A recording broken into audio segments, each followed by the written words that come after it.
Les archéologues ont découvert 80 anciens squelettes masculins dans un lieu de sépulture datant du 7e siècle avant notre ère, dans la région du delta du fleuve Faliro, au sud d'Athènes. Les squelettes ont été retrouvés disposés, les mains attachées au-dessus de la tête. Une hypothèse suggère que ces individus étaient des rebelles de la Grèce du 7e siècle avant notre ère, tentant d'organiser un coup d'État contre le gouvernement. 2 fosses communes contenant ces restes antiques ont été identifiées et les ossements ont été placés l'un à côté de l'autre, les bras attachés bien au-dessus des têtes. De plus, une flèche trouvée logée dans l'épaule d'un squelette indique que ces individus, probablement de jeunes rebelles, pourraient avoir été capturés comme prisonniers de guerre puis exécutés. Ces découvertes ont été faites sur le site étudié pour la construction du centre culturel Stavroniarcho. Reconnaissant l'importance de cette découverte, le ministère grec de la Culture a déclaré qu'il poursuivrait une enquête plus approfondie. 2 petits vases trouvés parmi les squelettes ont permis aux archéologues de supposer que la tombe remonte au milieu du 7e siècle, soit en 625 avant notre ère, une période de troubles politiques importants en Grèce. Certains squelettes ont été retrouvés en position couchée, tandis que d'autres étaient en décubitus dorsal.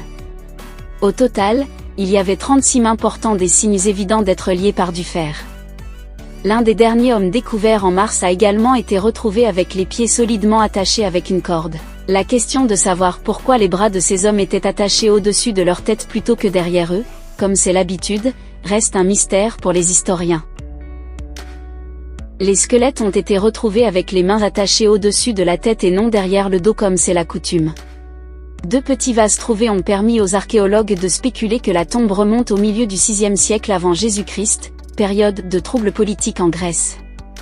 Les archéologues affirment que les dents des défunts sont bien conservées, ce qui indique qu'ils étaient des individus jeunes et en bonne santé avant leur décès. Cela renforce l'hypothèse selon laquelle ces individus étaient des adeptes de Cylon, un noble qui a autrefois remporté les Jeux olympiques.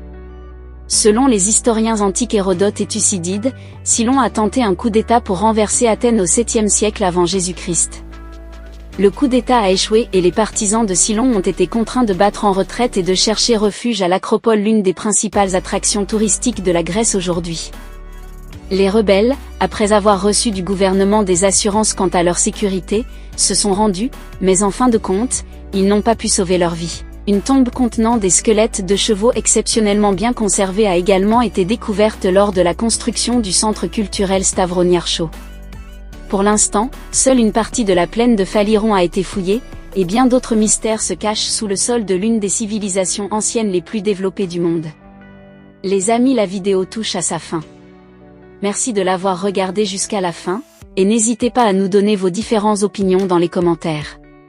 Partagez la vidéo si vous l'avez trouvée intéressante, et n'oubliez pas de vous abonner si c'est la première fois que vous tombez sur l'une de nos publications. Nous vous disons à très bientôt pour de nouvelles publications.